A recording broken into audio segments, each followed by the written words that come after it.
नमस्कार दोस्तों, स्वागत है आप सबका कॉलेज एडमिशन स्कॉलरशिप्स.com के आज के सेशन में। तो दोस्तों, आज का हमारा टॉपिक है going in mop up round is risky और नॉट।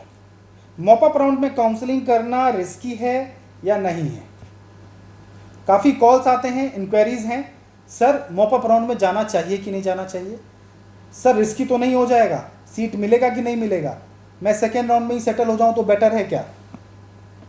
तो इसी पे आज चर्चा करेंगे। तो देखिए, मेरे हिसाब से मॉप अप राउंड में अगर आप जाना चाहते हैं तो दो बातें हैं। पहली बात कि आप कुछ बैकअप ऑप्शंस बना के चलिए। ब्रांच जो आप प्रायोरिटी में लेके चल रहे हैं उसके साथ कुछ बैकअप ब्रांच भी लेके चलिए, क्योंकि ज़रूरी नहीं है कि जिस ब्रांच में आप जा रहे हैं वहाँ पे चॉइस फिलिंग करने के लिए उसमें वहाँ पे इतने एनफ चॉइसेस हों। तो मॉप अप राउंड की काउंसलिंग करने के लिए अगर आप जाते हैं तो आप अपने ब्रांच के अलावा, जो प्रायोरिटी ब्रांच है उसके अलावा कुछ बैकअप ब्रांचेस की भी ऑप्शंस आप लेके, एक या दो बैकअप ब्रांच को आप लेके चलिए। बैकअप ब्रांच कभी भी अपर नहीं हो सकता। मतलब अगर आप मेडिसिन आपकी प्रायोरिटी है तो रेडियो या डर्मा आपका बैकअप नहीं हो सकता। बैकअप होगा पीड्स, बैकअप होगा ऑब्स एंड गाइने, या फिर ऑप्थल, एनेस्थीसिया, ईएनटी, सर्जरी, ऑर्थो, ये आपका बैकअप हो सकता है। मतलब आपकी प्रायोरिटी एनेस्थीसिया है और बैकअप आप मेडिसिन ले लेंगे, ये पॉसिबल नहीं है। तो हमेशा बैकअप मतलब जो उससे नीचे के ब्रांचेस हैं जिसका कट ऑफ उससे नीचे जाता है, तो उसका बैकअप आप लेके चलिए, पहली बात। दूसरी बात, आप देखिए कि आपकी रैंक क्या है। आपकी रैंक अगर सेफ है, मतलब अगर मान लेते हैं कि आपकी रैंक है 6000 और आपको ओबीजीवाई चाहिए, तो आपकी रैंक सेफ है, चाहे आप किसी भी राउंड में काउंसलिंग करें, round 1, round 2, mop up round. Mop up round में अगर 16000 तक कट ऑफ गया है और आपकी रैंक है 6000, तो ये तो हो ही नहीं सकता है ना कि अगर लास्ट ईयर 16000 गया है तो इस बार 3000 चला जाए या 4000 चला जाए। पिछली बार 16000 गया तो इस बार 14000 जा सकता है। अगर कट ऑफ ऊपर की तरफ गया 14000 आ जाएगा, 13000 आ जाएगा, मैक्सिमम यही हो सकता है। बट इतना कभी फ्लक्चुएट नहीं करेगा कि वो 6000 से भी नीचे आ जाएगा, या 8000 से नीचे आ जाएगा, या 10000 से नीचे आ जाएगा।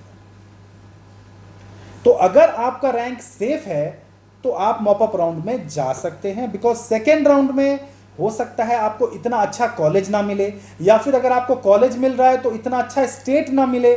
हो सकता है आपको ऐसा स्टेट मिले जहां पे बॉन्ड ज्यादा है। तो आप अगर मॉप अप राउंड में जाएंगे तो वो तो मिलेगा ही जो अभी सेकेंड में मिल रहा था, आपको कुछ और बेटर ऑप्शन मिलने की प्रोबेबिलिटी है। तो जो रैंक सेफ है वो जा सकते हैं मॉप अप में with some backup branch options. और अगर आप बिल्कुल हेडेक नहीं लेना चाहते हैं तो फिर ठीक है, सेकेंड राउंड में आप सेटल हो जाइए, कोई प्रॉब्लम नहीं है। इसके अलावा जब ऑल इंडिया कोटा का मॉप अप राउंड होगा उसके बाद स्टेट का मॉप अप है। सो अगर ऑल इंडिया कोटा में आपको प्रायोरिटी का ऑप्शन नहीं मिलता है तो आपके पास स्टेट का मॉप अप तो अभी भी अवेलेबल है।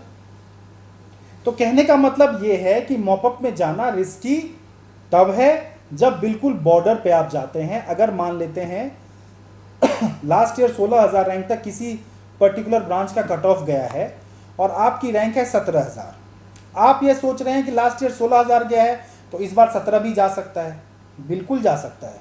आप काउंसलिंग में अपीयर होइए, मॉपअप में जाइए, बट दो बातों का ध्यान रख के जाइए। पहली बात कि अगर मुझे ये सीट नहीं मिली तो क्या ऑप्शन है मेरे पास, तो कुछ बैकअप ऑप्शंस आप लेके चलिए, पहली बात। दूसरी बात, बाय चांस अगर मुझे बैकअप में भी सीट नहीं मिला तो क्या होगा, आगे मैं क्या करूंगा। ये दो बातें सोच के आपको जाना चाहिए अगर बिल्कुल बॉर्डर पे हैं आप तो।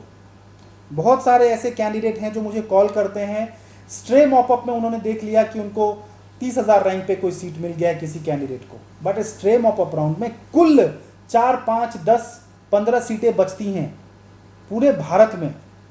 स्ट्रे मॉपअप में वही एलिजिबल होता है जिसको अभी तक कोई सीट नहीं मिला है, जो ये बात सोच के ही उसमें बैठता है कि अगर नहीं मिला तो मैं 1 साल और तैयारी कर लूंगा।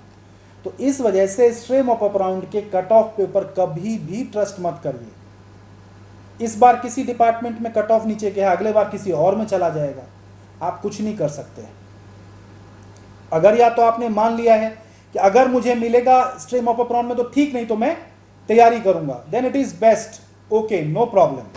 बट अगर आपने ये चीज नहीं सोचा है, नहीं प्लान किया है और आप उसी भरोसे काउंसलिंग कर रहे हैं, आपका प्राइवेट का बजट बनता था बट स्टिल आपने छोड़ दिया कि लास्ट ईयर तो 30,000 पे मिला है, मुझे भी इस बार मिल जाएगा, तो ये बेवकूफ़ी है और कुछ भी नहीं।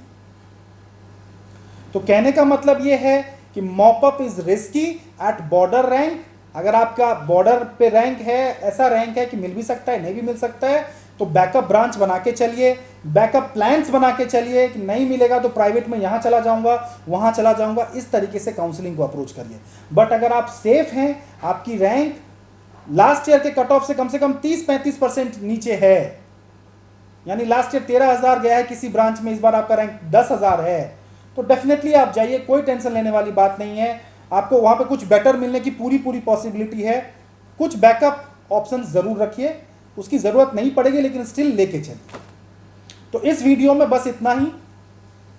आप में से जो भी अभी तक हमारे टेलीग्राम चैनल पे नहीं जुड़े हैं, नीचे डिस्क्रिप्शन बॉक्स में टेलीग्राम चैनल का लिंक दिया हुआ है, आप उसे ज्वाइन करिए।